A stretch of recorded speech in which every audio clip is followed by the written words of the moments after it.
We got Disco Acid Cult TV. Would you ever would you ever be down to do a remote interview on a cloutless YouTube channel? Yeah, I'll do an interview with you tonight, dude. When or tomorrow. We'll do that.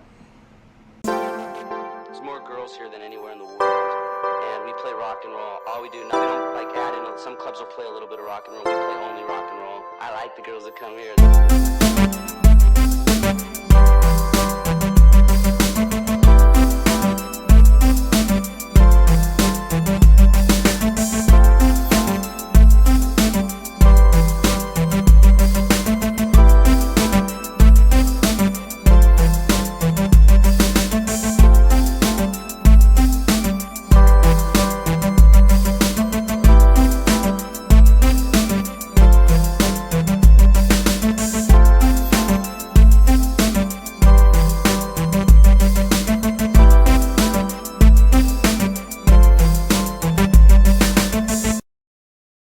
All right, we're on Disco Acid Cold TV.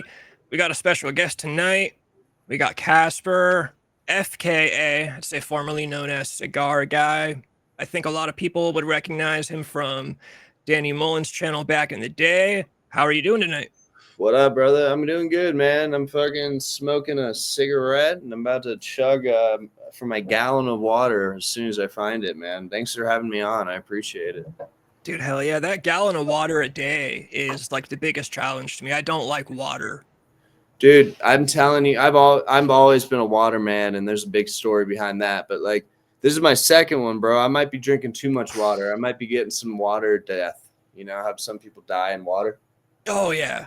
Dude, I'm jealous of people that actually enjoy water. I remember some story when I was a kid. There was some a radio station that did a water drinking contest, and some chick died from Dude, the. I'm telling you, fucking water will kill your ass. It's like you don't know, you don't like the taste of it, bro. There's no I like flavor. I like a good kick. I like carbonated drinks because there's a kick when it hits your tongue.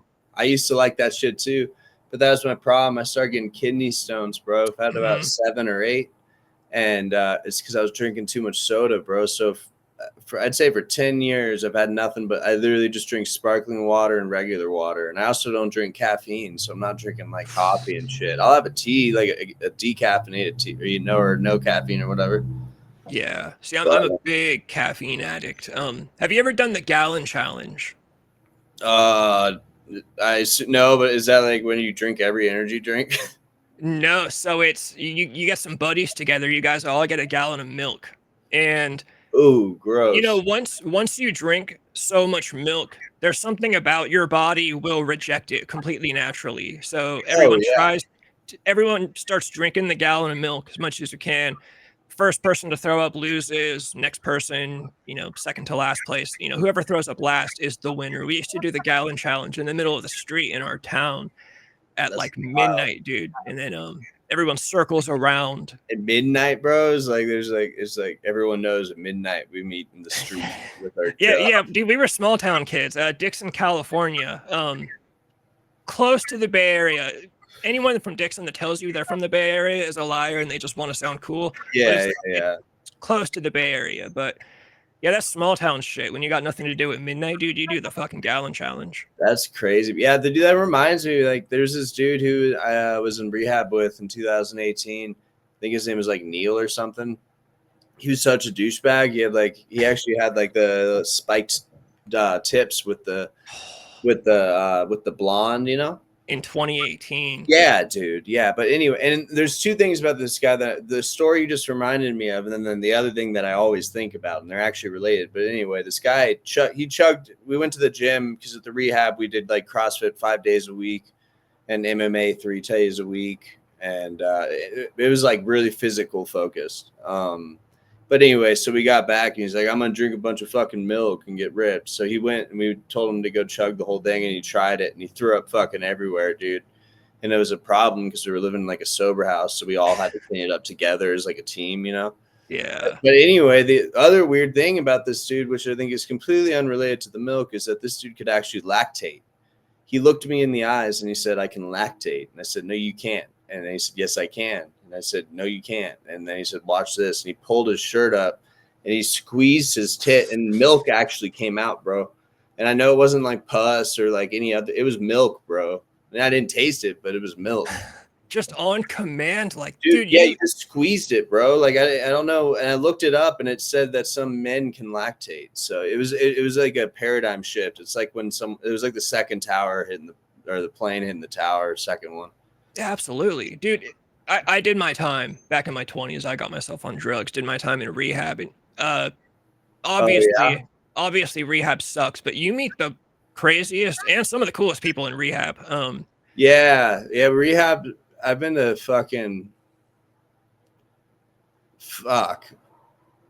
probably 10 or somewhere in there. But I always, when I'm in rehab, I'm always like, this is like the fucking worst thing, and I can't wait to get out. And always years later, I look back at those times and I'm like, those are like fun times. Like, and I think about why is that? And it's like, it's probably because before that we were isolating ourselves, being fucking like, you know, idiots, being unhealthy, being fucking mentally ill and not knowing how to fucking deal with it. And so we were all isolated. And then all of a sudden we're like pushed into this somewhat of a tribe that like you get to know these people and their quirks and like, you know, their stories. And I think that leaves a big impression on our brains. Like when you go from basically having none of it to like, cause we're like, you know, that's how we're made, bro. We got to be in a tribe, you know? Yeah.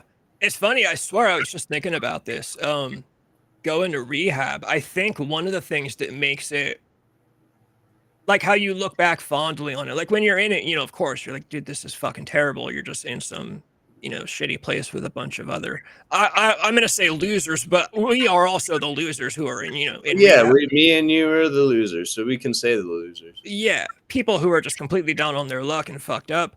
Yeah. But the fun thing about it is usually when you're in there, there's like an air of positivity. Like your family is all proud of you. You're quitting again, you know, you're clean. So there's that kind of positive air going around. And that's, I think, part of it. And it sucks because, you know, you definitely stress out your family. I always feel bad for my family whenever I was pulling that shit. But, you know, they're putting on brave faces and trying to be happy for you. And your friends are like, dude, you got this. And that's part of why I think I look back like fondly on being in those places.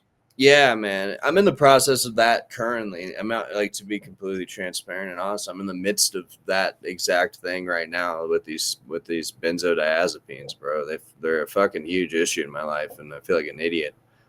And that's why, like, every time I go live or something, I talk about the danger. No one realizes how fucking crazy it is getting off benzos, like how much it warps your mind and like makes being sober, just present without that in your head, just almost undoable. It's hard to get off of, also because it's just alcohol and benzos are the only ones that can fucking nick you. So yeah, you can die. Yeah, so it's fucked that doctors are prescribing it and not explaining to people what it does and the long-term effects. So I'm in the midst of trying to get off those, but like the last week I've been doing good. I've been taking way less than I'm prescribed. So I'm no longer like taking an extra one just because I'm nervous. Like I should only be taking those if I'm having a full-blown panic attack, you know? Yeah. Yeah, no, hell yeah. It's funny. I've also talked about that when you talk about how doctors prescribe that shit. So when I was in my 20s, I was a heroin guy, heroin and then fentanyl. So I was around a lot of people, and I did my fair share of Xanax just for fun here and there. But I was around a lot of people, you know, a lot of junkies like to take Xanax on top of what they're doing. Yeah. And it's always crazy to me to think about, like, there are like soccer moms that have very mild anxiety, and doctors are giving them this fucking damn near a date rape drug, dude. It's like, dude, I've taken Xanax, and like I've talked about this on this channel and made plenty of jokes about it. Taking that shit and then just waking up driving my car on the freeway and so outside of some random town, like, and they're just giving that shit to soccer moms and like teenagers and shit. It's crazy fucking shit, bro. And like it sucks. It fucks with my memory real bad. Like, I don't know. It is weird, man. But yeah, my memory is all fucked, and my when I wake, you know, I can, I'm not, you know, I could get all into details about all the dark shit I'm going through right now, but it's your interview, man. So just, I'll answer anything. You ask whatever, bro. I'll start with where I found you. You know, back in the day, I think it's been a couple of years at this point, the Danny Mullen channel.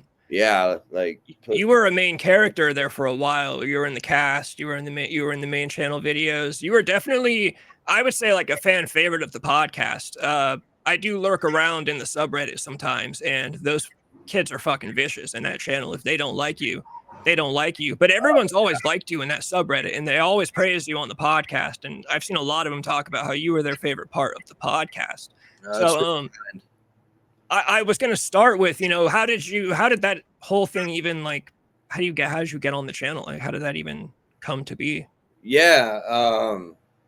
So I was in Portland, Oregon, and I was living there. And so I started watching Danny Mullen in 2018.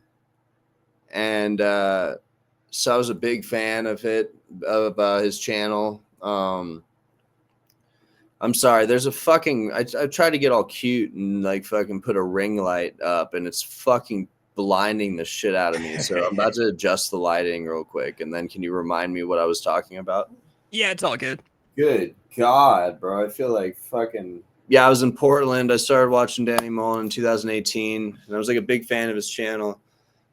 I had a lot of life changes happening then. I had just gotten out of a 3-month-long rehab, the one I was actually just talking about that was like really physically focused. I was living by myself in a crazy old apartment in Portland, and I just got a job managing, or not, I hadn't been managing yet, but I just got a job at a cigar lounge.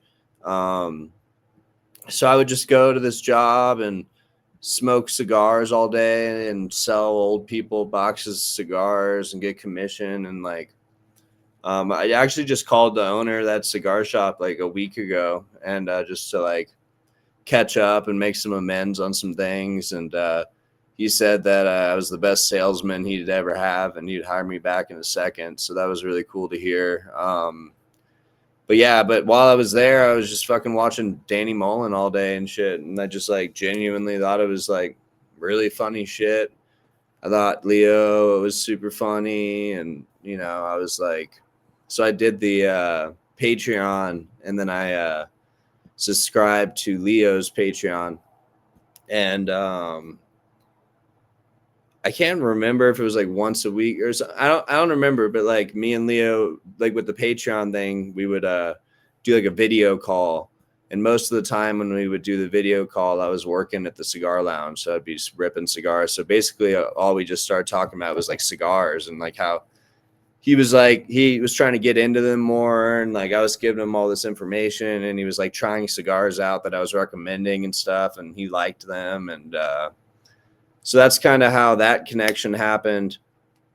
And then I was in a long-term relationship from 2018 to 2020 in September of 2020. And so that was a really brutal breakup on my end. It was really emotionally like devastating. So I was like, I have to get the fuck out of Portland. So I was like, I'm gonna just move to LA because I have a bunch of friends that live down there. From Portland, they all moved down to LA. And so I moved there, and then just naturally, I think me and Leo just like met up at a. Let me think. Well, actually, first time I met Leo in person was at one of his comedy shows. I was like, "Yo, I'm gonna pull up," and he's like, "Yeah, pull up." And I pulled up with a cigar, and we met.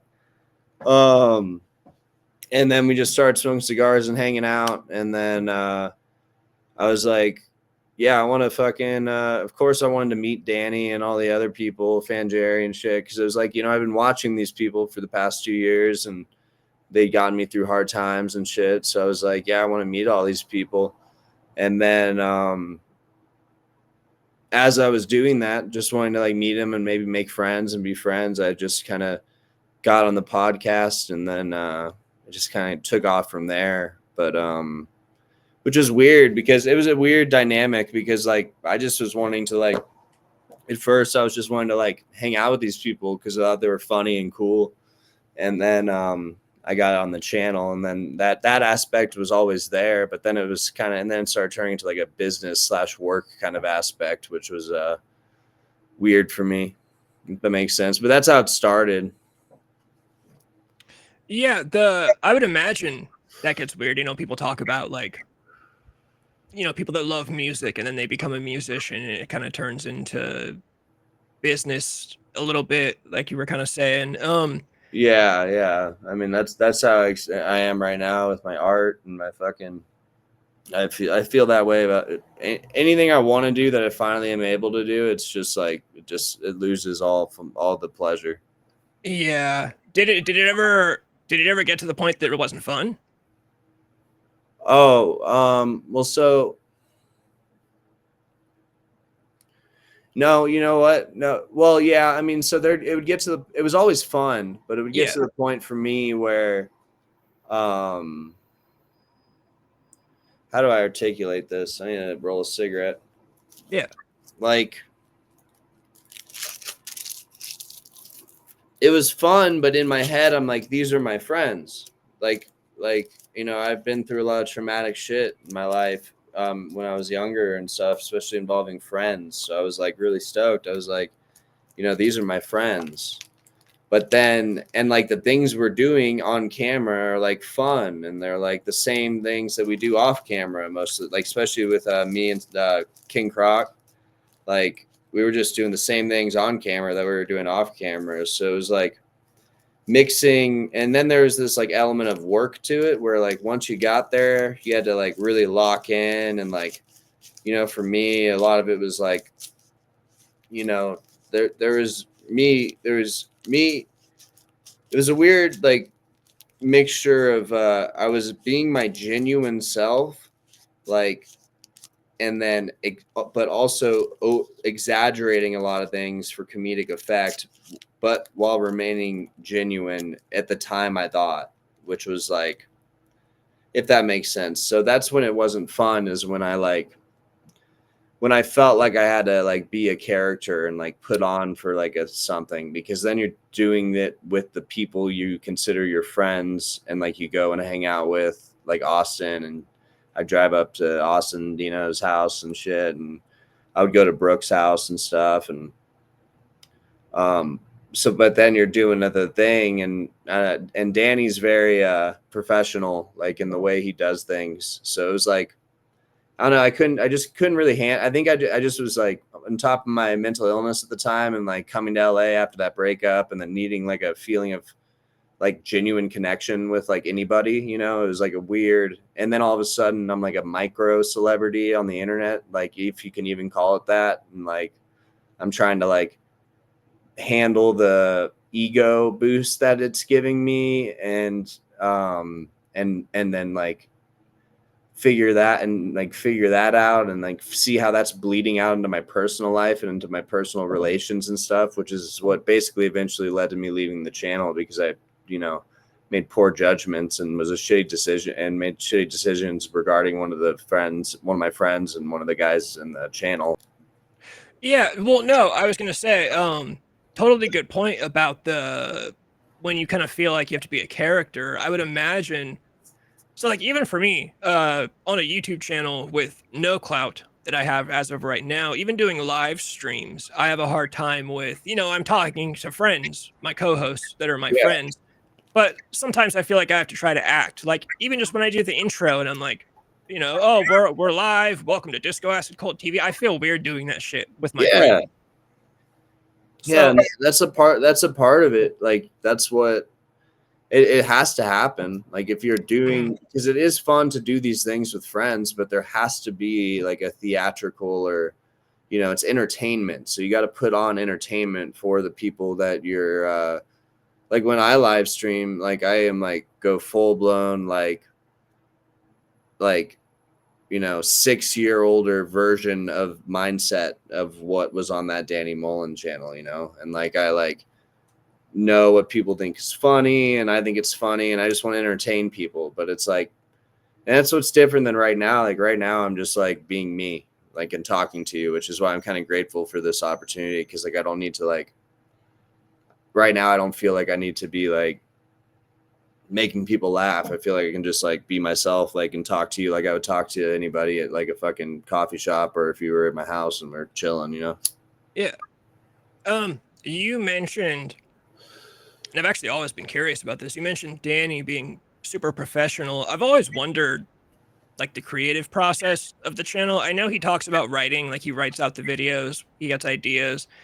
Does he like come to you with like any kind of script or anything like, hey, say this, or is it just kind of, here's a situation I'm going to put you in, and then you just kind of be yourself about it? Yeah. So it was kind of both. Like there, like I'm thinking like there's a specific, I don't remember what video it is.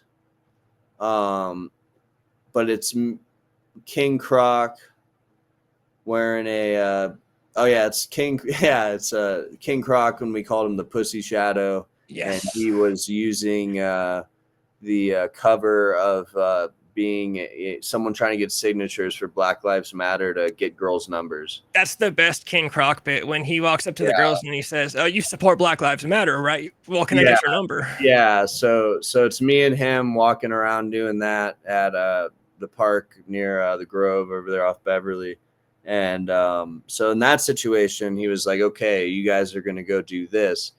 But in that situation was organically actually like we came up with that as we were leaving Danny's house, like in the living room, like even the pussy shadow, like I think, or it was either on the podcast before where that came out. But anyway, we like came up with that bit, I think, on the spot in his living room, and then Danny took it and like, and then did what he did with it. But then there's other times where like in the one where I'm Trotsky and stuff, like I have no idea what's happening. So I'm just going around throughout the day with them, having no clue what's happening.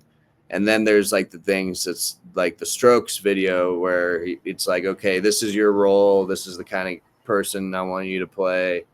And then from there, once the button hits record and there's these like kind of basic guidelines, it's just basically improv and just reaction to whatever's happening, you know. And I mean, and that's just my personal experience. The Strokes video, that one, the people that came in there, the people that you guys were pranking, did they actually fall for that shit? Because that was like, Yeah, which was really weird, bro. And it was just really, that was a really fun day because the people actually thought it was Julian. were sold on it 100%, except for I think so there's the music journalist, the girl, and then there's the two fans. And then when we do the overdose thing, which I think is just very short, like on YouTube, Yeah, I think toward the end. the people that were in there, like we immediately started with the overdose. So I don't know if we rushed them out because I was yelling at Andy Dick and yelling at Danny and pretending he was dead, and I don't even remember what they looked like. But yeah, like the main interview, they thought they totally bought that shit. That music journalist was a dunce, dude. Dude, she All was due fucking respect. retarded. She was talking about how she loves music from World War One because it's so sardonic, and I was like, God, this is Yeah, like like that's like what I imagine Los Angeles is like. Is that girl talking about World War One music being sardonic and falling for that's this? what it is, dude. LA sucks. LA sucks, dude. Oh, that's fucking awesome. I'm actually very jealous of LA people. There's a couple girls I'm talking to right now that live in LA, so I do have motivation to become a semi-famous, obscure YouTube personality, so I can get out to LA and start using my pole to pick up chicks. But LA, I mean, it is what you make of it. It's like the problem is, it's like people don't want to meet you to like get to know you. They want to like meet you to use you. yeah, And like even if you're not like that, everyone around you thinks you're like that. So you can't escape it. So it's like if you try to become, and this was my thing, because like I'm set, like at that time, like and my whole life really, even right now today, like it was a big deal. I just talked to a friend like about playing music tomorrow, and that was crazy to me. Like that hasn't happened in weeks, like, or months. Like I don't hang out with people. Like I'm like friends mean a lot to me, and I put everything into friends. So it's like it was hard for me to walk through Los Angeles and like try to make these genuine connections, and then next thing you know, you're being called a clout chaser or a snake or a this or that, and it's like everyone's like, it's so transactional in LA, and I don't know. That was my beef with it, bro. Because like I'm just some fucking weird, sad dude who likes to be dumb and funny and have fun, like a fun time with people, and like I just don't think I'm, I can do that in LA, because I don't know, people like to interpret you and take you apart, and it's weird. It seems crazier now, even because you think about LA, people think about like Hollywood and movie stars, but then you kind of mentioned it earlier with being like internet micro celebrities now. There's kind of like a whole other world. Like, so when I was watching Danny Mullen back in the early days, I remember when he was doing the collabs with Churdleys, and Yeah. then he did the video. This might have been before your time on the channel, even I can't remember, but he did the video where it was basically just him and Leo drinking in a backyard with Churdleys and a bunch of other YouTubers. Yeah, and he climbed the scaffolding. That was about 2 months before I got there. Yeah, and that was when I was like, oh, there's like a world of like YouTube celebrities in LA now. Like these are, it's huge. It's a huge world, and it's almost unavoidable. Like you fucking walk down the Grove, and you'll see like fucking, like one time me, Swolby, and Austin, and King Croc, and I think Dino were walking in the Grove, and we saw that Balin Levine, is that his name? yeah. Yeah, we like saw him, and apparently there had been some beef with him and Danny Mullen, and I didn't know about it, but they did. So we started beefing with Balin, and then him and his guy we were just beefing in the fucking thing, and then yeah, but it's everywhere. It's like almost I don't know, but then what you realize though, I mean, what I've realized is once people get successful on YouTube in LA, they move to remote places as far as they can from LA. It's like it's so weird. It's like you got to climb. It's like and also I kind of have I've always had this thing with this clout chasing thing. It's like it's so stupid. It's like if you think about it, if you have the hunger to do something and to like entertain people and to succeed, like any other business in the world, like that's how you do it. You find someone who's doing it better than you, and then you learn from them, and then it's transactional in a positive way. It's like, it's like becoming an apprentice for a plumber or something, it's like, but it's seen as a negative, like, and like a strike on your personality to like, if you want like to like break into that. And I don't know, that seems backwards to me, man. I don't know. I've always thought that it's a total bullshit and disingenuous insult, because anybody that wants to be successful is a clout chaser. That's what that is. It's exactly, bro.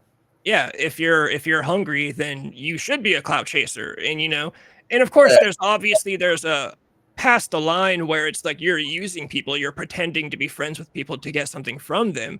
But at the end of the day, if you genuinely want to collab with somebody, it's like, well, yeah, of course you want to collab with someone. They've got more. Like I interviewed a singer a couple months ago because she had more followers than me on Instagram. And I did like her music, and I had a lot of fun talking to her. And it turns out she's pretty cool. But it's like, yeah, of course, I'm going to try to find people that are bigger than me, talk to them, and then a little bit of that rubs off onto me, and and hopefully I gain. Yeah, and then that's just how it works. That's how like, was Danny a fucking cloud chaser when he started working with Adam 22? No, he's just following the natural progression of his career. And it's like, And I think it's like an ego thing. It's like they want to be better than you in these social circles, and they want to like, get more attention and be more liked than you. So like if you start becoming more liked or something, then you're seen as a threat, and then that's when you're a clout chaser. It's like it's very disingenuous, and it's very like venomous, and I just like, I don't like it, and that's why it was starting to get to me so bad in Los Angeles, and I just had to get the fuck out of there, dude. Like, Yeah, I think it's a way to pull the ladder up behind people. People become successful being clout chasers, and then they start calling everyone clout chasers. And it's like, yeah, no, you can't pull the ladder up from under you like that. Like you were a clout chaser at one. Everyone starts off as 0 subscribers and 0 followers, and yeah, then dude. work their way up. It's funny. Yeah. Earlier you mentioned how in LA you can't avoid it. On my live stream that I was doing earlier that you stopped by, the girl that co-hosts with me, her name's Annie. She lives in LA, and so she sees all this shit, and she's got some family members that are in some industries, and she's been around a lot of real LA stuff. But she was joking one time that she's like, dude, you go to the gym and you can't get any machines because people are recording videos on the machines at the gym, or like, Oh, you go to the yeah. grocery store and somebody's filming a TikTok down the aisle. You're just trying to get ice cream, and there's somebody, some up and coming TikToker in the aisle at the grocery store. It's so annoying, dude. And like, I don't know. That's why I like when I was in LA. A majority of the time, I was managing a cigar lounge in Malibu, and then I quit that to manage a cigar lounge on in Hollywood. And it was sick. The job was great. The one in Hollywood was great, and that was like a respite for me. Like I could just sit there and like smoke cigars that were good. Because back then, dude, it's like when you smoke cigars and you take it seriously, you like develop a palate and you become a little fucking baby pussy, and you're like, ooh, I taste some vanilla in there and shit. And it's fun, bro. And it's like fun to find the rare ones and like learn anyway. But people would be coming specifically at the cigar lounge. It was a big celebrity like hotspot. It was right near a comedy club, and like Bill Burr would come in like every couple days, and I got to know him pretty well. Not to name drop, but like it's like it was weird to be there and like talking to these celebrities who were like completely successful, have already reached where they like could retire for the rest of their lives, and talking to them and then going out and then talking to someone who's on Hollywood Boulevard with a selfie stick, and it's like the just it's the level of like no clout to like the most clout is such an interesting ladder. It's like you have to like fight your way there, which is stupid. It's like everyone should be supporting each other and like pushing each other forward. But it's like, I don't know. Yeah, no, I totally get what you mean though. It seems like healthy competition is good, but it seems like people would rather get to the top and then intentionally keep everybody else down at the bottom, where it's like you realize if everybody was at the top, it'd be a good time. Like it's not going to hurt your wealth if someone else is making some wealth too. Yeah, exactly. And it's I don't know, but and you sit but you also dude, every fucking time I would leave the house, I would see Jeremy Piven, dude, from fucking Entourage, whatever that show's called. Like he's everywhere, dude. It's like it was like a joke between me and this girl I was dating at the time, like because it was the same thing with her. Like she was just this Jeremy Piven guy just pops up out. He's everywhere. You see him walking down the street. You see him coming into the restaurant you're in, and it's like I don't know. I'm just getting freaked out thinking about Jeremy Piven. Sorry, what were you saying? Oh, fucking Jeremy Piven. If you remember when Johnny and Leo did the Fuckmen for a very short time. I don't remember that. I think that was after I left. Okay, that would make sense. They did a very short-lived YouTube and podcast where it was like dating advice, but through, their lens of humor. So people would write in or send in videos asking questions and shit. Yeah, I had no idea about that. I tuned out after I left and didn't tune back in until about, several months ago. So Okay. Yeah, yes, it was funny. Yeah, I was just saying it's funny. When they did that, I was on like 3 episodes because I sent in videos. oh fuck yeah. I was like, oh, I'm gonna get myself into like talking to some girl just so I have a reason to send in video submissions to this Nah, fucking. that's funny, man. Yeah.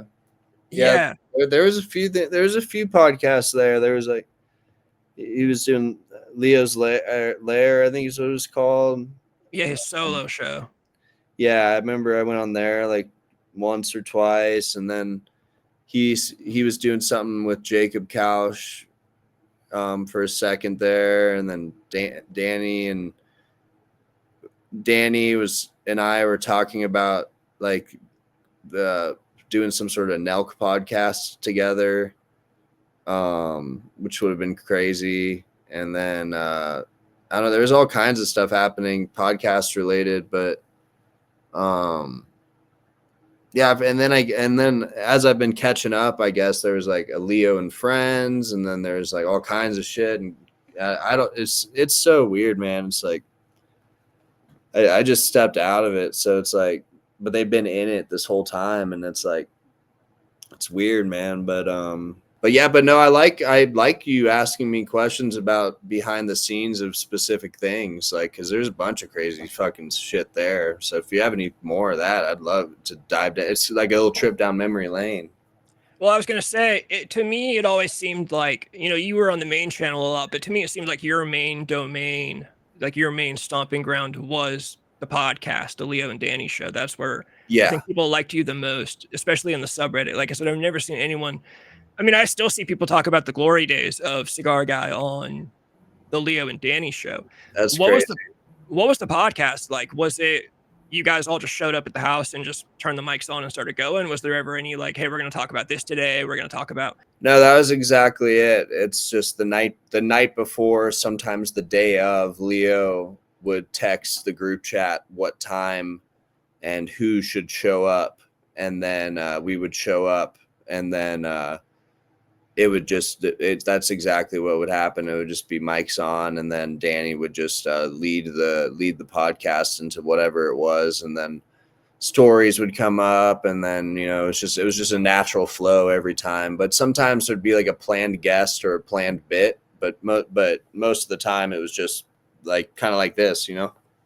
Yeah, that seems like, I was gonna say, the best way to do it, but for sure easy when there's such a good cast of characters who have all have their own social lives, but also a social life together.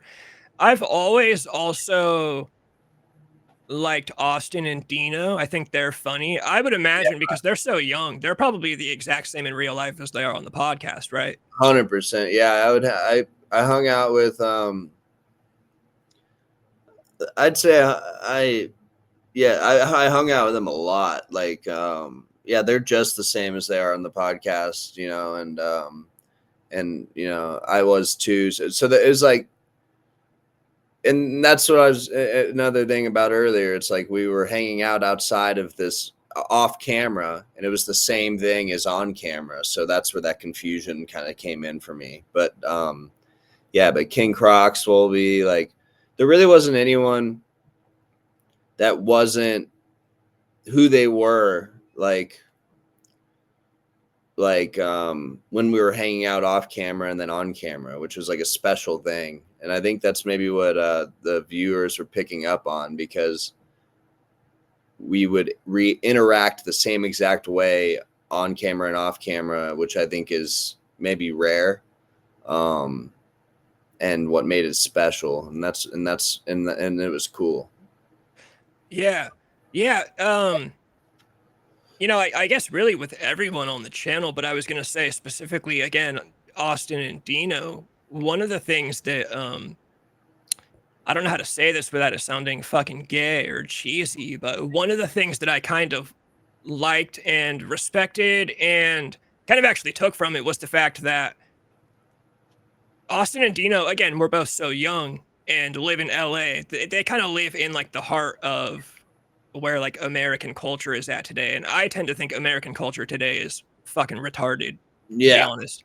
Oh yeah. And they never cared, and no one ever really cared. Like no one ever stopped saying the word faggot. You know what I Yeah. mean? Like, and that's not to say that that's like the most important thing in the world, but you get where I'm going with No, that. like yeah, it was a friend group where you could say faggot and like joke around, and like no one was like thinking you're a fucking piece of shit. But then you would go over to, you know, house, and then there might be someone at house who would care if you said that. So that would cause an issue. Yeah. So it's like, and it's like, it's like, but in that tight contained group, um, it was, yeah, it was just complete. We were all just like, we didn't give a fuck about COVID or, you know, what was going on. Like we had our opinions about it, but we were still living life and having like a great time, you know?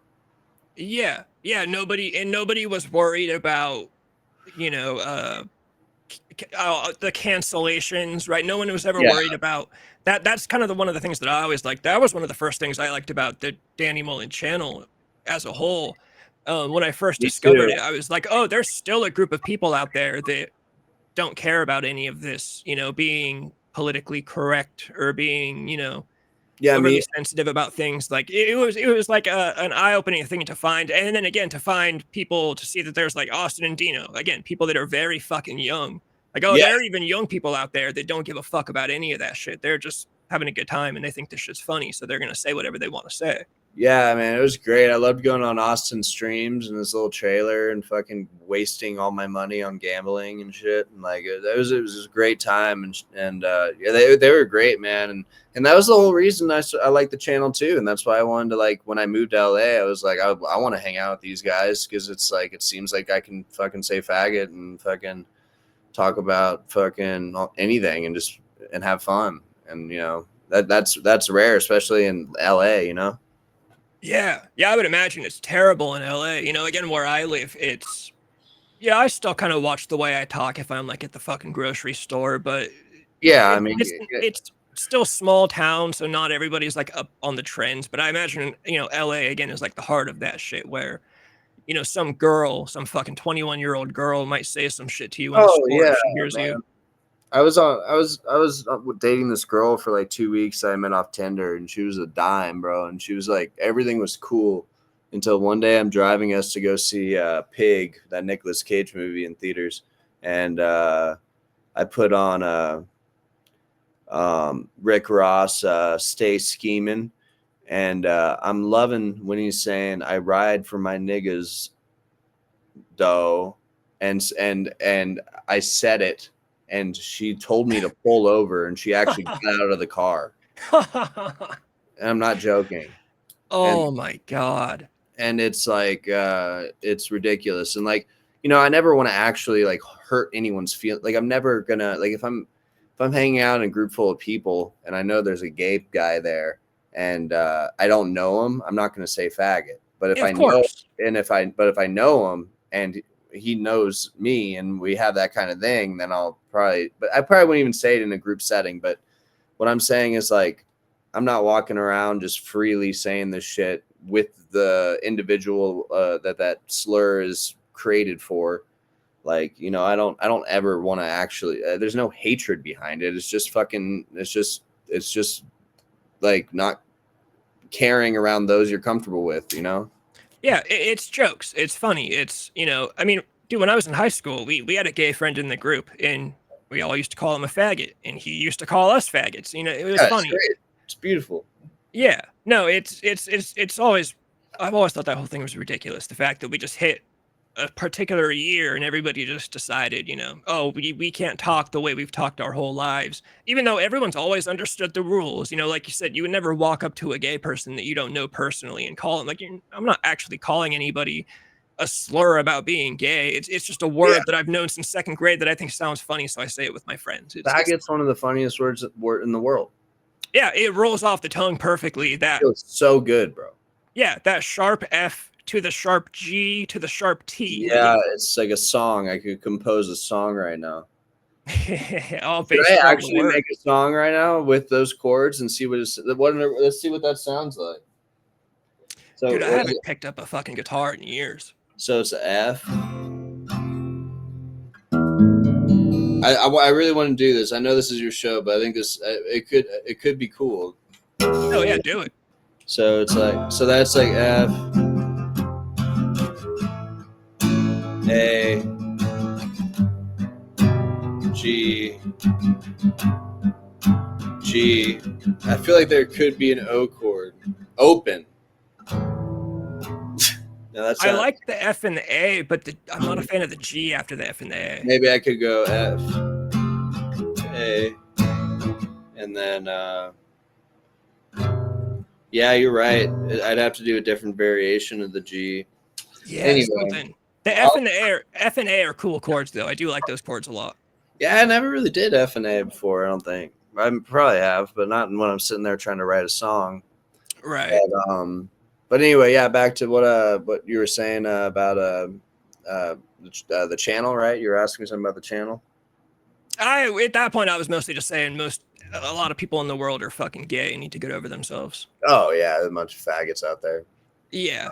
Yeah. Um, Having a girl get out of the car though, over you singing along to a song is actually like maybe the best story you've told so far. Oh, dude, it's crazy, bro. I mean, the stories I have about women in LA were relentless because I was such a sex addict and like I was just like fucking breaking my finger on Hinge and Tinder, and it's just like, oh, it was crazy, man. There's so many crazy stories, and then I dated a comedian for like I think she was the longest relationship I had in LA, and that was like interesting. That's how I got, it's like.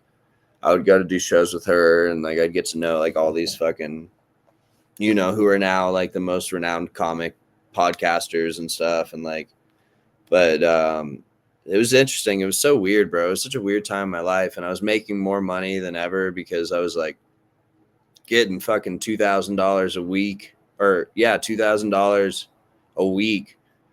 Wait, let me make sure that's right. I was getting $2,000 every 2 weeks from unemployment, and then I was getting paid $25 an hour under the table cash to manage the cigar lounge. And like, I just had all this money, and I was in LA, and I was like fucking eating at all the fucking places and meeting all these people, and like going to parties and like seeing someone that I had like seen online like 5 years ago and like totally forgot about. And I was like, whoa, it was a lot of fun, dude. But it's like, it totally got to me. And I totally became like the person I didn't want to be, Yeah, I feel like that's super common. I hear about that a lot from people that move to LA. It's always fun, and then there's always a crash and burn somehow. Yeah, and yeah, and mine is luckily, like with me, like all the issues that were issues in the group with me that made being on the channel kind of not possible for me to handle. All of them were my fault, and luckily I've talked to all the people involved in whatever those issues were, and everything's been cleared up and shit. But I don't know, I think in any situation, just as a human being and stuff, you just need to constantly check yourself and just try to be a better version of yourself than you were when you woke up every day, when you go to bed at night, and put in self-care and shit, and like consider those around you and focus on I'm kind of a big AA guy, like not really, but like I really like the concept of service and like being of service to others. And I wasn't that person at all. The person I was back then was like an emotionally numb, like just totally codependent on everyone around me for any source of happiness. And but I try not to beat myself up too much about it because I was like 24 and then I turned 25 and then I left, and it's like I'm going to be 30 soon. And it's like, it's and I've gone through a lot of more shit since then. It's like, it seems so long ago now. It's crazy, man. But I have all these fond memories of like, you know, the stuff that you or no one else saw on camera, you know, and that was off camera, and like that wasn't talked about, like, because these were my friends and I cared about these people. And yeah, and I fucked one of them over badly, and it just made it so I just like, it was kind of the eye opener that like this, I don't know if I'm made for this lifestyle. At least I wasn't then, you know. And it's like it was difficult to leave all that behind because there's a lot of good and fun in it, you know. But everyone on the channel was so fucking cool, dude. Like there's not one person on that channel that was a bad person, in my opinion.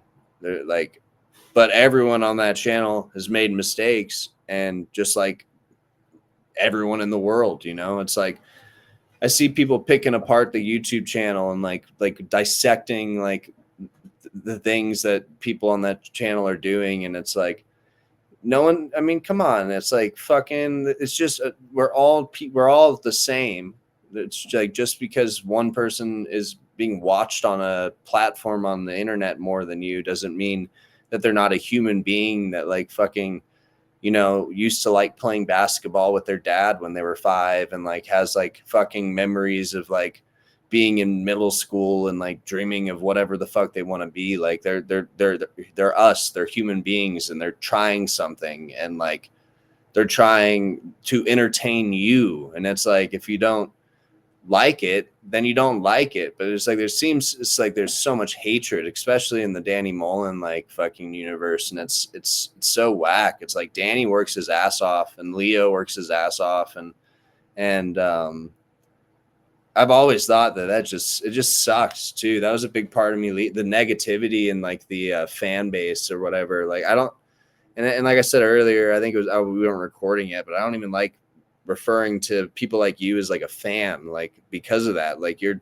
me, dude. Like we're just the same person, like but with our own struggles and our own identity and our own thoughts. But like I'm no different in you, and like in clout. Like I don't know. I'm high and getting too deep and philosophical about it. But no, it's totally true. That subreddit, like I mentioned earlier, that subreddit is fucking vicious. Like those kids are yeah.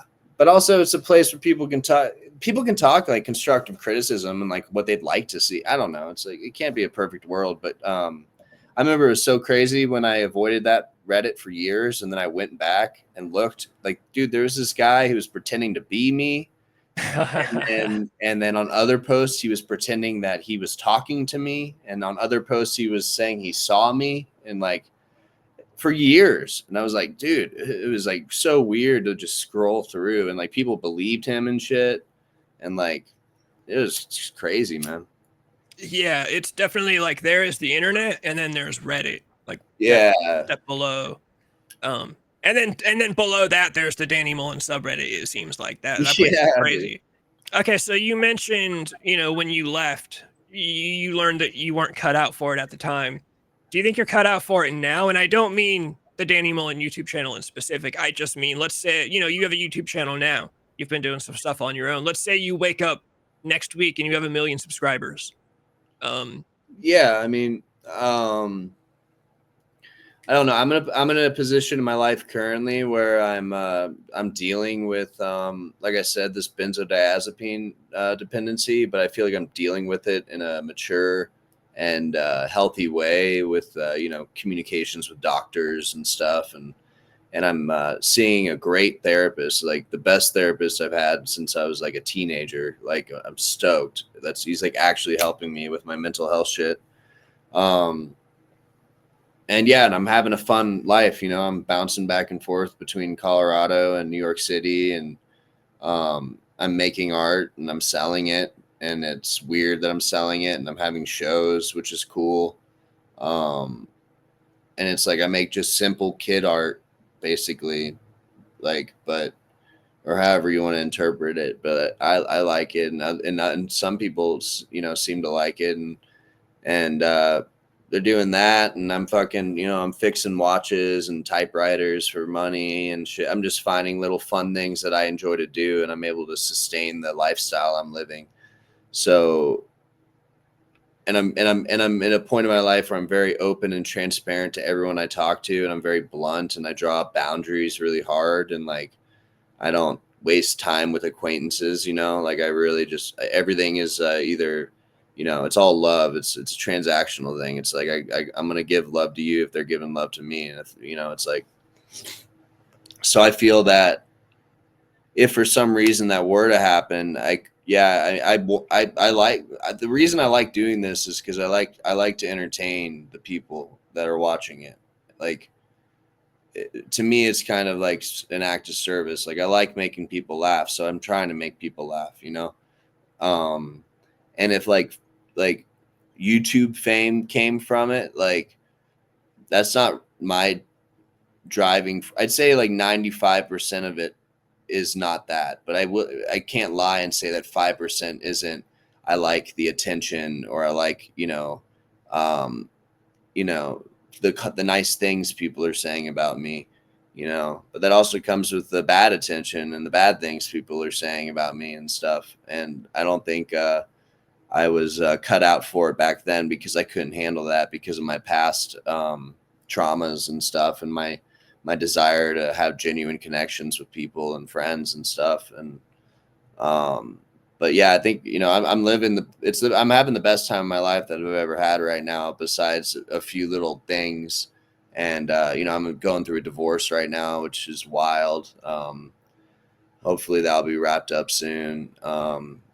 But yeah, I mean, I would love it. I'm thinking about starting to make videos. I've been trying to come up with original video ideas that I think would be good, but I need to find a cameraman in Colorado and in New York City.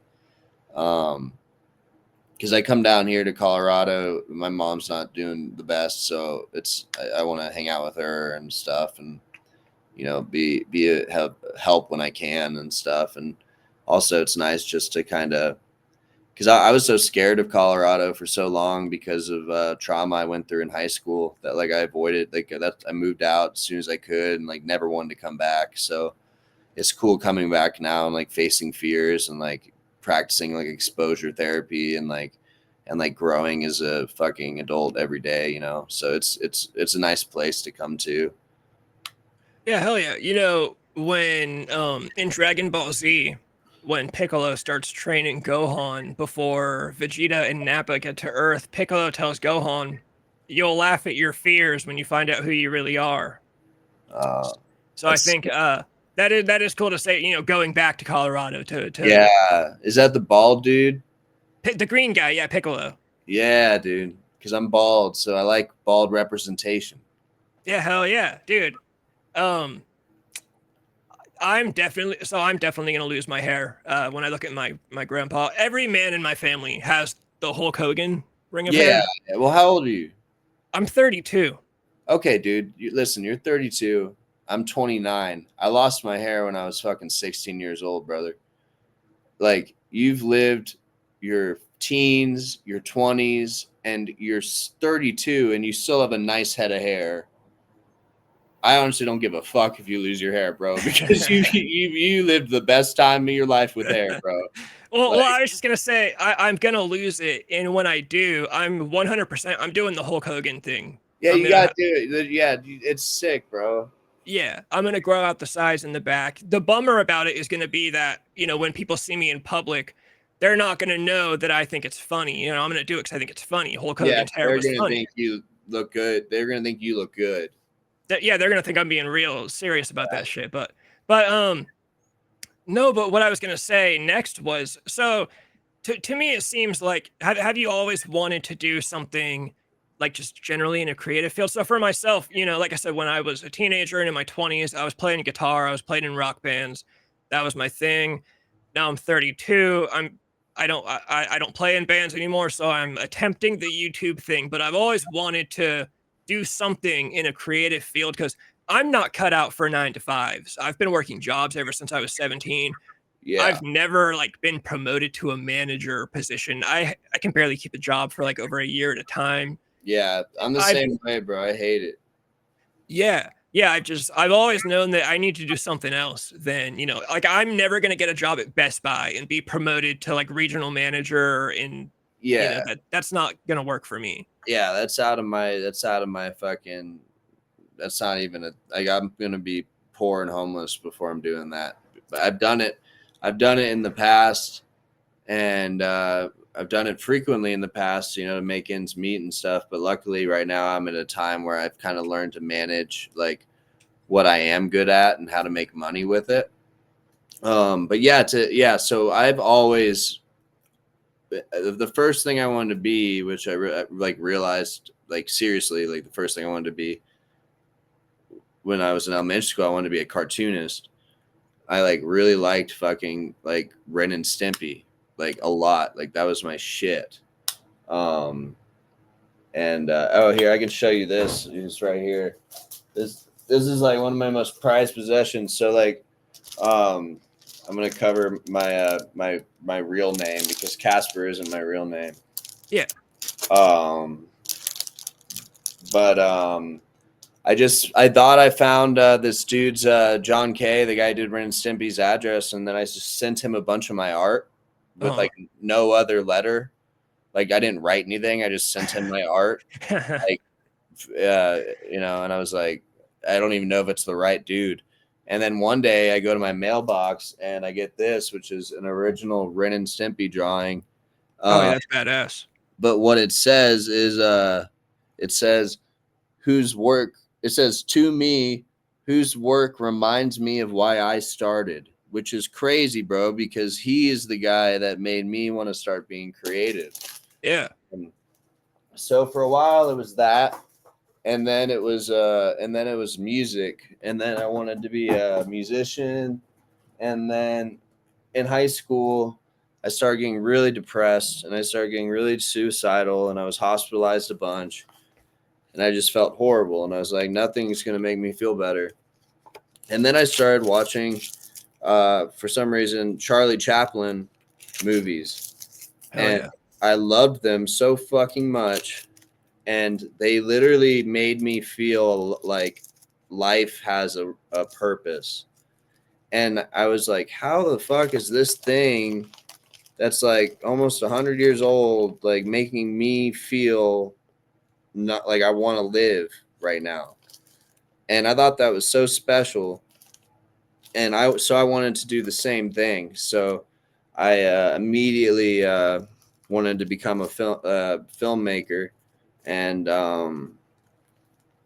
so that was my big thing always, up until I mean it's still a thing. Like I literally write screenplays and like crazy. Like I have 2 screenplays I wrote like by my feet, I think. My biggest loves have always been one, cartoons. I was always a big cartoon guy. Cartoon Network, Ed, Edd n Eddy, Courage the Cowardly Dog. Yeah, dude. The old school stuff, Cow and Chicken, Dexter's Laboratory. Johnny Bravo. I always wanted to, Johnny Bravo. I always wanted to draw.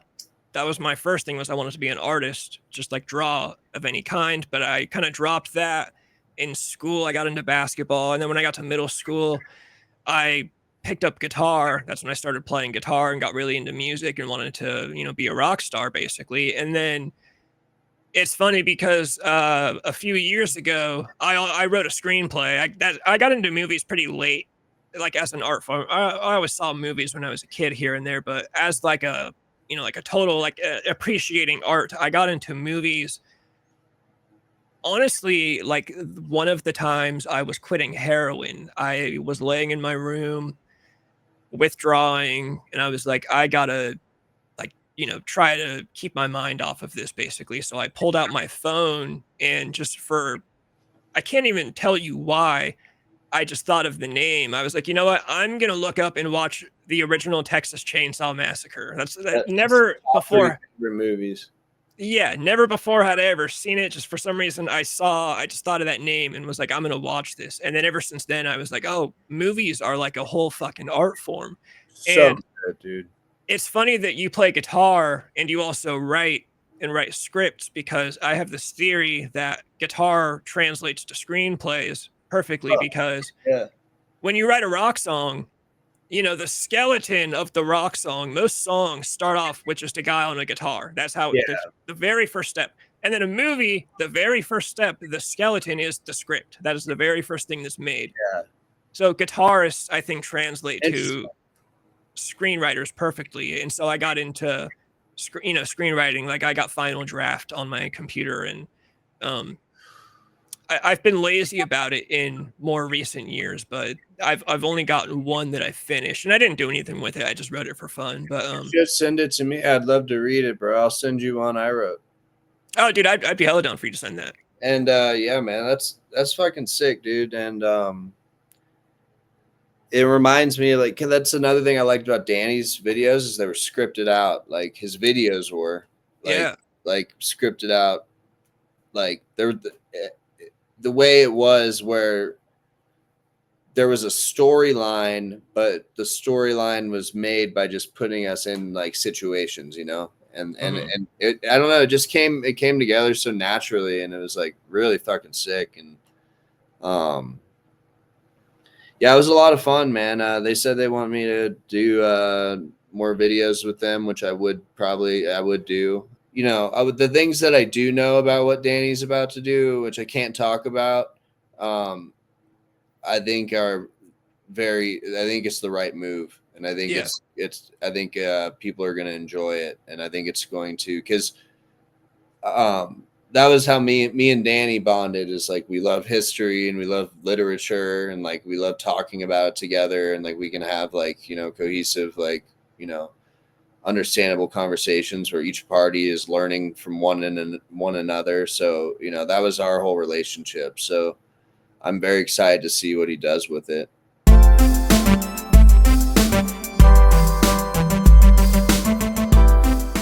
one of the things that's funny about just artists in general, like you were saying, when you said Smashing Pumpkins with Siamese Dream and Melancholy, Yeah. people say, you know, everything now sucks, and if only they could write something as good as Siamese Dream again. And so, okay, so I'm a big Rob Zombie fan. Sick. One of the things I always say with Rob Zombie is his first two albums, Hellbilly Deluxe and Sinister Urge, are the absolute peak, I think, of Yeah. his musical career. Everything ever since then has never been as good, but it's still really good, and I find songs off of every album that I like. And I always say, dude, every artist peaks naturally. Like that's just gonna happen. Everybody's Yeah. going to write their best thing eventually. And no, they might not. You know, Metallica is never going to record another Master of Puppets. Yeah. They're just not. But you can still find new things that you like off the new albums if you give it a chance and listen to it. You might not like all the songs, but there are still, you know, Rob Zombie's last album had some fucking bangers on it. Not all of them were perfect, but there were some real. The what? When did that come out? His most recent album was 2021, I think. Well, I guess just I want to listen to that, because I've only listened to old Rob Zombie, so I'm interested. I'm gonna put that in my thing. So yeah, in 2021 he released the Lunar Injection Kool-Aid Eclipse Conspiracy, and if you're gonna listen to that, the best songs on that album, there's a song called The Triumph of King Freak. That's track number 2. Yeah. Track number 5, Shadow of the Cemetery Man. And then track number 12, Shake Your Ass, Smoke Your Grass. And then track number 17, Crow Killer Blues. Those are absolute bangers. And that's 2021. Yeah. He was like almost 60 at that point. And that's crazy, bro. That's crazy. Isn't it weird? Like, dude, I just realized like Jim Carrey is almost 70, dude. Like, God, yeah, I know, right? Nuts, bro. That's crazy. It bums me out when the rock stars get older.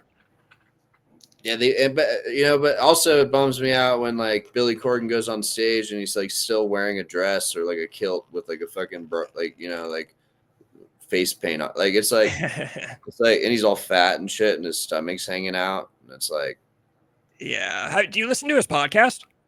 I've listened to some of it. Like I'm very not on YouTube. Like I'm always so busy. Like I have so much art I need to make, and like, yeah, I'm like not on YouTube a lot. So like, I don't know. I'm not on Netflix either. Like I don't really, the only thing I do is like, I'll watch a movie every once in a while, 'cause I love movies, but like, I just can't allow myself to sit down and do that. Like, cause I just have too much creative. It's like I could be making a song right now. Like I'm working on I'm going to release an album soon here and shit. I was just going to say, I do want to get to movies really quick, but before I was going to say, if you ever do, whenever you do get on YouTube, because we talked about Billy Corgan, he has a channel called The Magnificent Others. Yeah, dude. Yeah, oh, that's right. Yeah, and yes, some of the fucking guests are crazy, dude. Dude, he's got an episode with Daryl Hall from Hall and Oates, John Five, who played guitar for Manson, and then nuts. Rob Zombie, Malcolm McDowell. It is a really good. Malcolm People talk shit about. Yeah. Fucking Clockwork Orange fool. Yep. Crazy, bro. Yeah. How is he as an interviewer? Is he like? Because I got an Instagram argument with him back in 2019, and he blocked me. But so, people talk a lot of shit because he's very talkative and he likes to talk about himself and tell stories. But he's intelligent, I would say. He is very peculiar. It's kind of a thing. You either like Billy Corgan or you hate him. I think it's kind of the way it seems with him. Yeah. And I like him. He talks. He's got a lot to say. His interview with John Five was awesome. Him and John Five talked a lot about coming up in the 80s and I don't know why I'm not watching it, dude. I've been like Smashing Pumpkins have been like my favorite band since I was. Fun fact, actually, I'm not joking either. My parents were such big Smashing Pumpkins fans. As I was being born in the delivery room, they had Siamese Dream like playing like on a CD like machine, and I literally like came out into the world to Hummer. Hummer was playing, so it was like the first thing I heard was Hummer, like in the entire world. It's crazy, bro. My mom's got this great story. When I was a baby, she made me go with her to get tickets for a Smashing Pumpkins show, and she's had me in the stroller, and she said people are smoking cigs all around, and she's like trying to blow cigarette smoke away from my face because she's got me in line for Smashing Pumpkins tickets, which I love thinking about how people used to have to go stand in line to buy tickets, even just stuff like that. Yeah. But crazy. Okay, we were gonna do movies real quick. We talked about horror movies a little bit, how the old stuff is much better. But even aside from horror movies, I don't know, what are movies that are some of your favorites or just on your mind or that you watched recently? Oh, well, I went to the store today. Actually, these are right here. I went to the store today and spent like fucking $200 and something on some Criterion Collection bullshit. I fucking love spending money on shit like that. Yeah, I really love this movie, Paper Moon.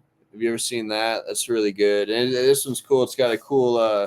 It's a cigar box, and then it comes with a little cool postcard in there. It's great, but that's a good movie. I haven't seen it. I looked it up. 1973. It looks pretty cool. Even the cover art. It's really good. It's made to look like it was made in like the 20s, but it was made in 1973. Yeah. Videodrome, I like a lot. That's been on my list for a while. I have yet to check it out, but I know it's like an 80s essential, basically. Yeah, it's crazy, bro. I really like Dead Man by Jim Jarmusch. I really like Billy Bob Thornton's little cameo in there. One of my favorite movies is Sling Blade. I really like Billy Bob Thornton. I got Pee-wee's Big Adventure. I love Pee-wee's Big Adventure. Yeah, hell yeah. I got Daddy Longlegs, which was the Safdie brothers' first film, and that's who did Uncut Gems and and all that shit. Yeah. Those are just movies I bought today. And Slacker. So this is the movie Slacker. Have you seen it? No. So this is Richard Linklater, like. Oh, School of Rock. Yeah, and it's like his first movie, and it was on Netflix when I was like a freshman in high school, and I remember watching it on my phone in bed, and it's just one day in Austin, Texas in the 90s, and it starts with one character, and then that character has some sort of interaction with someone else, and then it follows that person, and then that person has some sort of interaction, and then it follows that person throughout the day, and it just keeps bouncing from stranger to stranger throughout this one day in Austin. And it's just such a good movie that really showed me that you don't need some crazy fucking production crew, because it's just so good, dude. You got to watch Slacker. When I look it up, I see $23,000 budget. That sounds fucking awesome, actually. Yeah, dude, it's an essential if like you're into film and like like want to actually like pursue it. Yeah, low budget. I love the low budget stuff. It just feels. Oh, I love it, dude. Have you seen that fucking John Carpenter movie, something Precinct, fucking Assault on Precinct 13 or whatever? I've not seen it, but that's also been on my list for Dude, a it while. is so good, bro. It's got that 80s just kind of cozy, like fucking like it's got the sick John Carpenter score, and it's like it's actually like really good. It's really good. But so some big movies in my life, just off the top of my head, are like, of course, it's stupid, but The Shining. When I was a kid, I was like, whoa, especially being from Colorado, and yeah, greatest director of all time. yeah, dude. I mean, it's crazy. And then and There Will Be Blood fucking blew me away, dude. That's a big movie for me. Like I said, Sling Blade. And then the documentary, The Devil and Daniel Johnston, like changed my life when I saw that when I was like 8. I'm just like a giant Daniel Johnston fan. And I don't know, I could go on, but and all the silent films. I love old movies like Charlie Chaplin, Buster Keaton, and Laurel and Hardy and shit. I love all that. Abbott and Costello and fucking, you know, shit, dude. My favorite Christmas movie It's a Wonderful Life. Like like I just love that shit. Do you ever get down with the Universal monsters, Frankenstein? Love that shit, dude. I love that shit. Wolfman, dude. That's so good. It's like I just love that, and I like big Harmony Korine fan too. I really like Gummo, and I really like Kids. Kids is probably one of my favorite movies. It's just so fucked. It's so good. Yeah, I used to have a buddy who was obsessed with that movie. Like he wanted to be the fucking I can't remember which character he was fucking obsessed with, but I haven't seen it in so long. I don't remember the names. The kid that's always drinking 40s. Yeah, that's Casper. Yeah. That was the guy that my buddy was always like, this kid's got it fucking going on. That's so fucking funny, dude. Just like the biggest piece of shit in the movie. Yeah. That was my old buddy. He liked, but I always do too. I'm always drawn to the piece of shit characters, but they have like some redeeming qualities that you kind of have to look for and pick out. Yeah, I like that. I prefer that. Like, it's just more interesting, Yeah, as opposed to, like Superman, who's just perfect in every way. Yeah, yes, shit.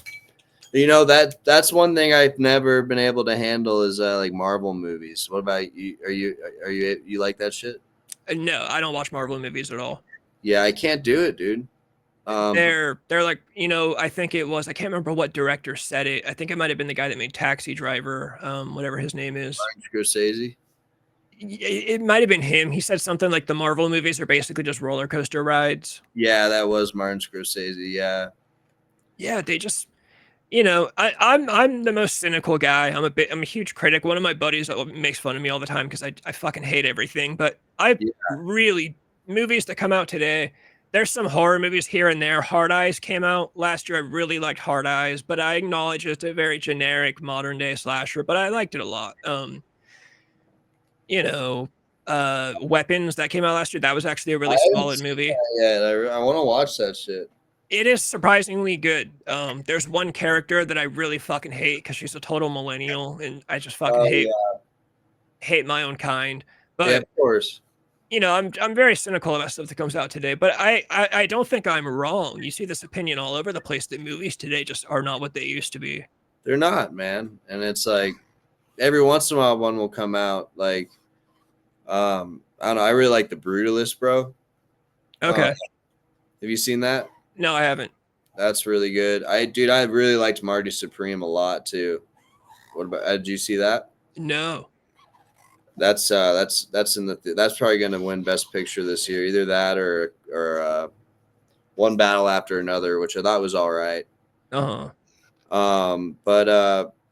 shit, there's some they sneak through the cracks, man. But But yeah, but that's what I'm gonna start doing on my YouTube channels, because like I love editing and making like artistic ass film shit, but like I also like understand what like the people who are watching my channel want. So I'm trying to figure out a way to integrate like my music and like my type of because I want it to be me, you know, like I don't want it to be some like Danny Mullen like you know, throwback shit all the time, you know, like I want to like if people are like actually interested in what I do and I'm able to provide them any ounce of entertainment to make their day better, then that's all I want. So I'm trying to figure out how to do that. Like, what would you like to see me do? Like, if I was doing man on the street shit, like, because I don't know. Like, give me some ideas. Are you gonna do man on the street stuff? Is that your Well, idea? I was thinking that I'm also gonna do like little short films and shit.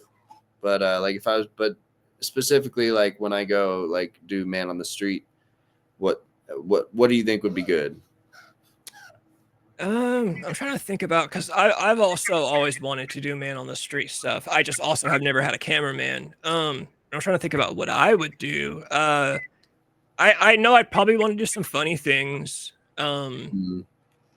You know, one of my ideas that I always wanted to do was I wanted to go out and find fat couples that are Uh-huh. together, like two fat people, and I want to ask them Big things. facts. I always wanted to ask them, are you with this person because you're genuinely attracted to them, or do you just know that because you're fat, this is the only kind of person you can get is another fat person? Dang, that'd be brutal. I'd love that. That's just sick.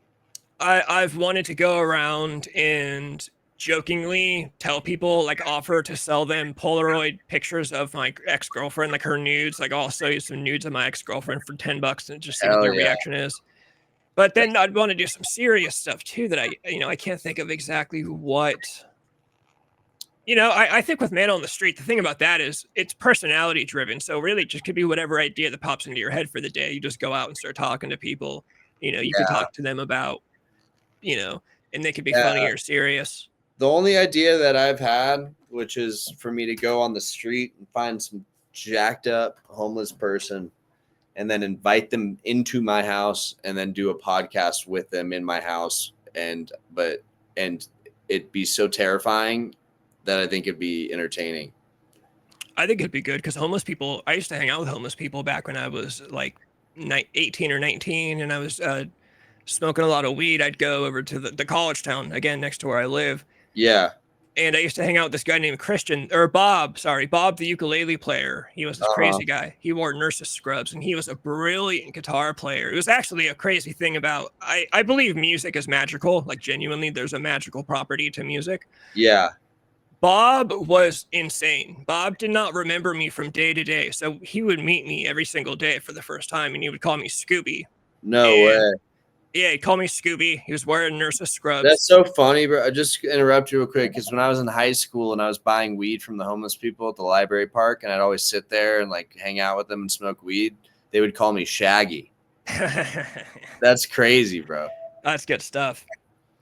Yeah, Bob was crazy. You could have coherent conversations with him, but they wouldn't be about the same topic for more than a couple sentences. But Bob, he played a ukulele because it was smaller, so he could carry it around everywhere, but he loved playing guitar. And you would hand him, he would ask to play my guitar. I'd hand him my acoustic guitar. And as soon as he got the guitar in his hands, it was like he changed. He became coherent. His posture, he stood up straight. He became like a different person. And really? He would do this cover of the song Vincent by Don McLean. Great song. And he sang it beautifully. It was like the craziest thing I'd ever seen. And then he'd sing it perfectly, play it perfectly. It was just fucking beautiful. And then he would hand you the guitar back and he would just become crazy again. He'd just become Bob. That's crazy, man. Yeah, it was super bizarre. I wonder where he's at nowadays. Honestly, this was over 10 years ago. He was kind of older. I think maybe he's dead. I don't know. I haven't seen him in, it's been over a decade. But yeah. A lot of interesting people. If you could get interesting homeless people, that would be fucking awesome. Yeah, but like it's like I barely want to get to know them at all until they're in my house. And exactly. Like I'm thinking that that's going to lead to people just grabbing shit and running away, or like me being having to get into some fucking MMA shit. Like, I don't know. Like, I don't even know what you can and can't post on YouTube nowadays.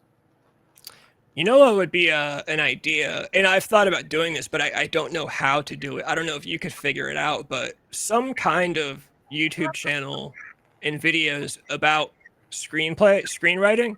Uh-huh. I've thought about like writing a script on live stream, chat talks about, I don't know, ideas to contribute to, but I don't know exactly how that, I don't know how to work that out. I think that's a good idea. Yeah, but that's something that needs to be flushed out. I don't even know how I'd flush that out right now. That's what I'm saying. Like, do I have the idea for the script before I start writing? Do I rely on chat to help write it? I don't want it to be like ad libs or anything like that, but just having chat involved in writing, a screenplay would be kind of fun. But yeah, I don't know how to work that out, but it's an idea that I've always had, just a channel about screenwriting where you actually write on live stream. How long have you been trying to, or how long have you been doing the YouTube thing? It's been like a little over a year at this point. Nice, dude. I wish I never deleted my Cigar Guy Instagram, dude, because I had a good amount of followers on there. And like, my favorite thing to do is go live on Instagram. And I can't do that until I get 1,000 followers. And I have 1,000 followers on my art Instagram, but I can't be talking about the shit I want to be talking about on my art Instagram because that's like business and that's in the liberal world, you know? Yeah. Instagram's a bitch nowadays, too. The engagement on there really sucks. Really? I could just be having bad luck, but I see a lot of complaints about it. The biggest example I can think of is Riley Reid, right? She's got like 2 million followers. Yeah. You gotta think at least 1 million of those people follow to see her ass. Well, when she posts a picture of her ass, it'll get like 20,000 likes. That's weird. So I imagine, Instagram, it doesn't show you everything from people that you're following. It's showing you other bullshit instead. And so people don't see your shit sometimes when you post it unless that's they how it is on my art Instagram. It's like I have like 1,400 followers, but like I'll get like fucking 13 likes. It's like, what's happening? It's not showing everyone, it's showing them bullshit instead. It's like, bro, show me the shit from the people that I follow instead of showing me. Yeah, I also think it's because Reels too. I think a lot of people just go to Instagram for Reels now instead of actually going to Instagram for what it used to be. You got to post the pictures in Reels is what you do and put a song to it or something. Oh, I see. That's genius, bro. You might have just changed my life, dog. Yeah, so like if you're gonna post a drawing or a painting or some kind of artwork, post it as a reel and just put a song behind it or something, and then I'm really gonna do that every time now. Yeah, make it like a 10-second clip or make it like a 5-second clip because then people will see it over and over again because it'll play the whole time.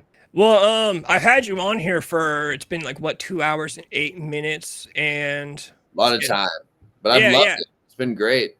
I really appreciate you giving me the opportunity to just be real and talk and just chill. And I'm glad to make a new friend tonight, bro. I like what you're doing. Everything looks good. You're good at what you do, man.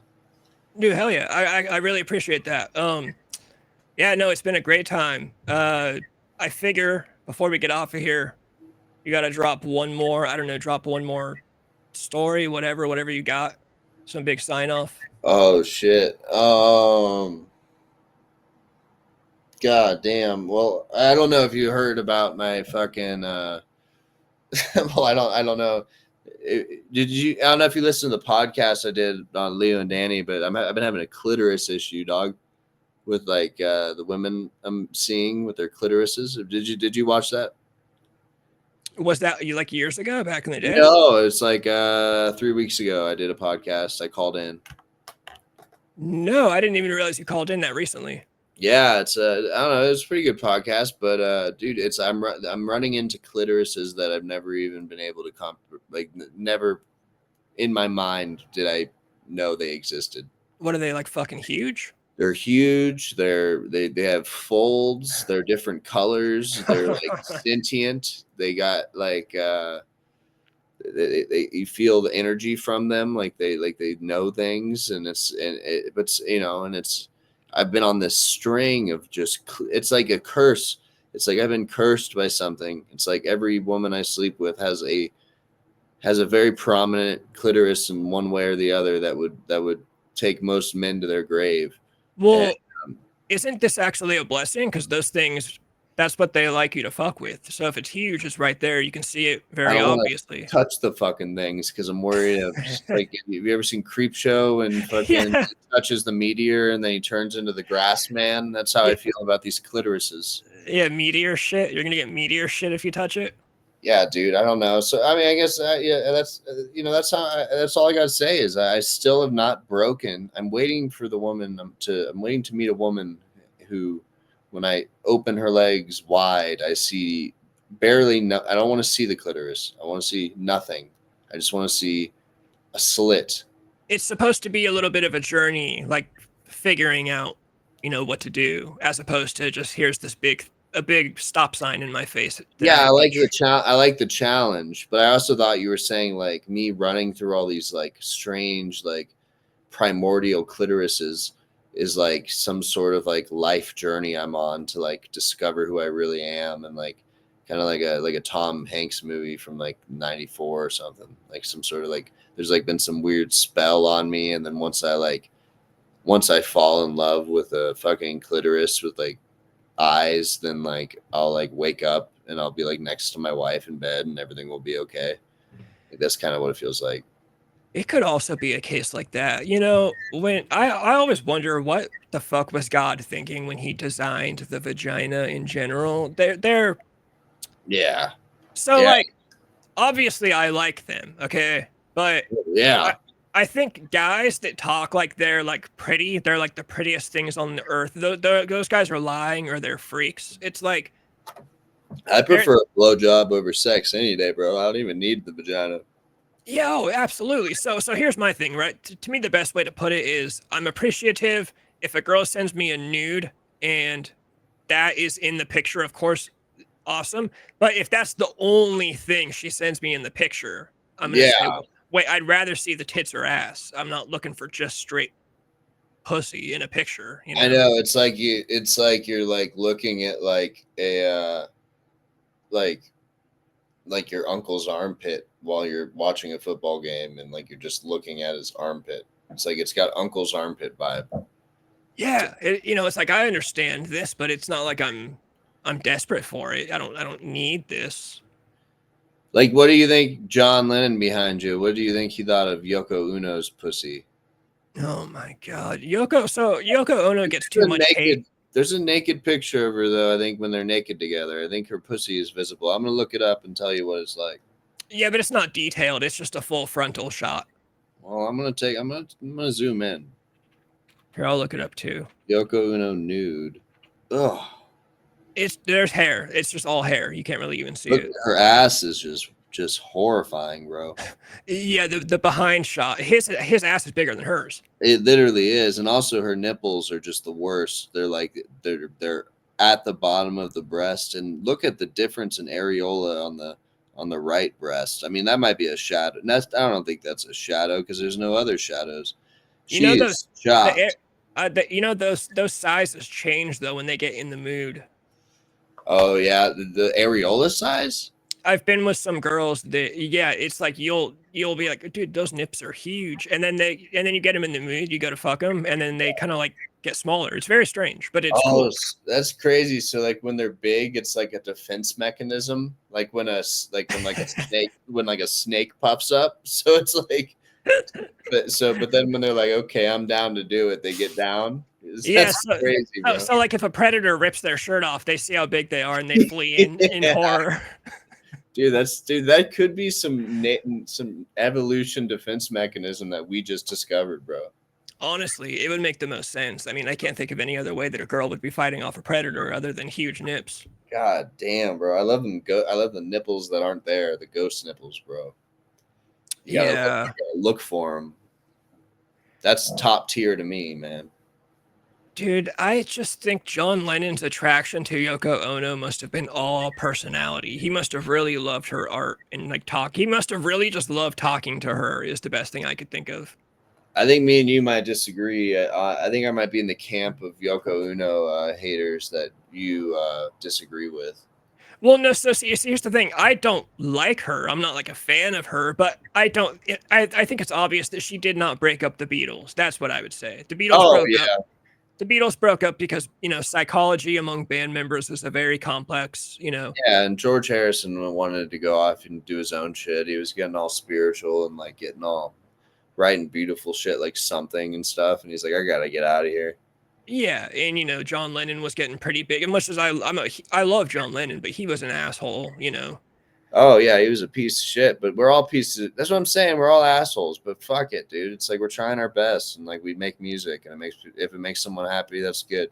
I like that once we're all watching the wheels go round and I fucking love that song. I'm gonna listen to that tonight as I drift off to sleep and dream of ghost nipples. It's a great song. The thing is, I prefer my rock stars to be assholes. I love Axl Rose, Guns N' Roses. Yeah. Kurt Cobain was an asshole, even though his fans don't have the stomach to hear that. He hated Axl Rose, which is so it's funny you brought those two things up right after each other.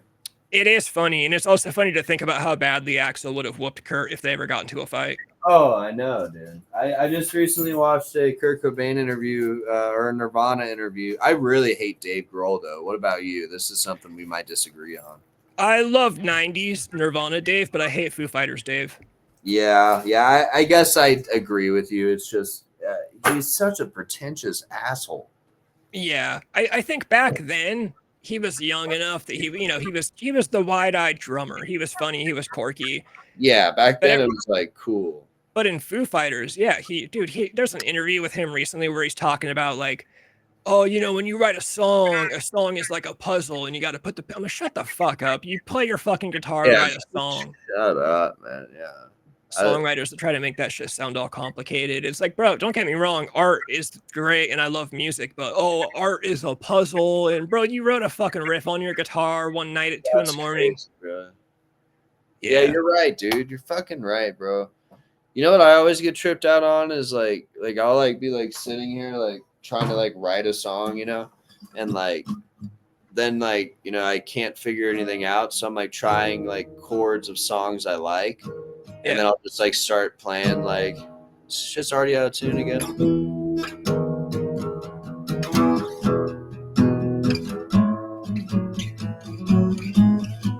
And then I play that, and I'm like trying to imagine what Billy Corgan felt like when he was like laying in bed and came up with that. Like, how did he not know? Yeah, like that's gonna be a hit. Like, when's my moment where I'm gonna come up? Or even like I like this song. It's just very kind of similar to that song, but like the.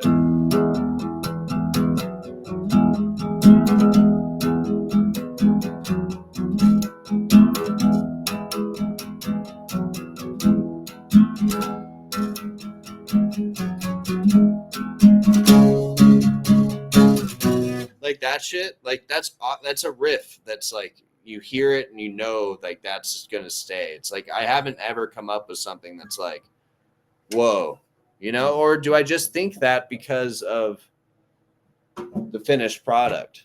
You know what I mean? I would imagine, I don't know, maybe you're just not vain or arrogant, which is probably good. I've written songs and riffs that I've been like, this is good. This is going to be fucking it. This is going to take me to, I'm going to become a millionaire. Oh yeah. I've had that. See, I've never once like felt like that, bro. I'm kind of jealous because it's a big letdown when you don't. I talk about this on the live stream all the time. The last band I was ever in is, like, I swear by this band to this day. It was in 2013. We have a bunch of songs, but there's 2 songs that we recorded as a 2-track EP.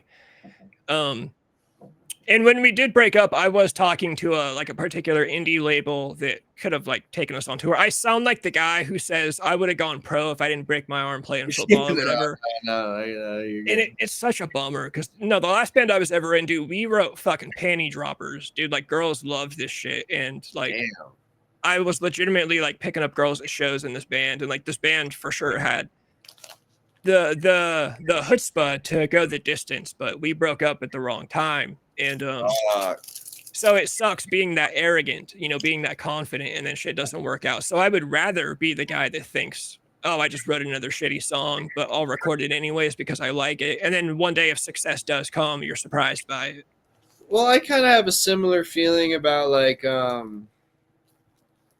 like the Danny Mullen channel, because like right before I left, like I was talking to Danny about how like me and him were gonna do like some sort of Nelk podcast together that was on their Nelk channel or something. And this was right before, or probably a year or so before the Nelk podcast or something. Uh-huh. And I don't know, like I was drinking like well, I wasn't drinking back then, but like they were all drinking Happy Dads like a year and a half before they came out, and I was like, and now they're fucking interviewing like Benjamin Netanyahu and shit. I'm like, if I would have stayed and like that did like happen somehow, and I was somehow involved, like it's just like you know, you think about those things, you know. Yeah, all the great what ifs of the past. Fuck yeah, dude. There's so many, and it's like, you know, but I don't know, brother. I'm just happy that I'm like coming back, and I'm like, you know, I have another opportunity to bring joy and laughter to other people, and you know, also talk about serious shit. Maybe help some people who are dealing with like some mental health shit, because I'm dealing with that shit all the time, and I'm just glad I'm cool with everyone on the crew, on the old crew that I knew. I'm glad everything's been hashed out, and I'm just excited for the future. I'm excited for what Danny's about to do. You know, and yeah, I don't know. I'm trying to do my podcast. So if you want to watch my podcast, there's 2 episodes on it now. It's just me kind of trying to dip my toes in the water and figure out how to do it, but that's available. I might start posting other shit to my channel, like little short films that are, you know, maybe not funny and maybe actually like artistic. I don't know, just gay shit. But you could check that out. But yeah, dude, I just can't believe you're just so nice of you to have me on here, and like I just like you should interview more people. Like you're good at interviewing. First of all, it's been a great time. Second, really quick, plug the channel name. I'll post a picture of it when I edit this. Yeah, it's just a Dead Air with Casper. Hell yeah, hell yeah. I got it pulled up right here. I'll put it in the video when I edit it over, you know, over this and whatever. But yeah, no, I'll put all the stuff in the description, you know, the typical stuff, all the links and whatnot. Yeah, that'd be cool, man. Yeah, if any of you guys want to follow me on Instagram, I'm trying to get to 1,000 followers so I can live stream and start doing some crazy shit. Cause like if I have my phone and I'm out and about, I'm always finding myself in crazy situations with fucking weird people and shit. And I want to like live stream in those moments, you know? Oh yeah, hell yeah. Yeah, the Instagram, I'll put that in the Thank you, dude. I appreciate it. Yeah, and I'll share this to my thing. And it's just, you know, and more people. I want everyone who's a fan of me needs to subscribe to this guy, because I was watching the live stream earlier, and I think me and him are actually going to start doing a live stream together on Thursday nights. So we'll see how that goes. Yeah, hell yeah. It should, like I said, it should work out to where we'll be streaming both channels, so anyone from both channels can watch. Oh, cool. Yeah. So it'll be on my channel and your channel. So people who are subscribed to me will see it. Yeah, yeah. Once we do it, we'll be live on here on YouTube, Disco Acid Cult TV. We'll be live on your channel on YouTube, and then we'll also be live on my Twitch, but my Twitch gets no traction, so fuck my Twitch. It's just there because it's there. It'll start getting traction, brother. It's fucking fiscal year, brother. You're gonna be a millionaire by the end of the year. Oh hell yeah, dude! To me, $100,000 would be $1 million to me. Let's get it then, bro. Let's get it for you, dog. Well, yeah, fucking a. I'm going to. We'll call it right here. I'll hit end. All right, brother. Well, thank you. Have a good one, guys. Thanks for watching. Thank you for coming on. Eat a French dip. And we're all here today to groove and have a beautiful time together, and that it's only the beginning.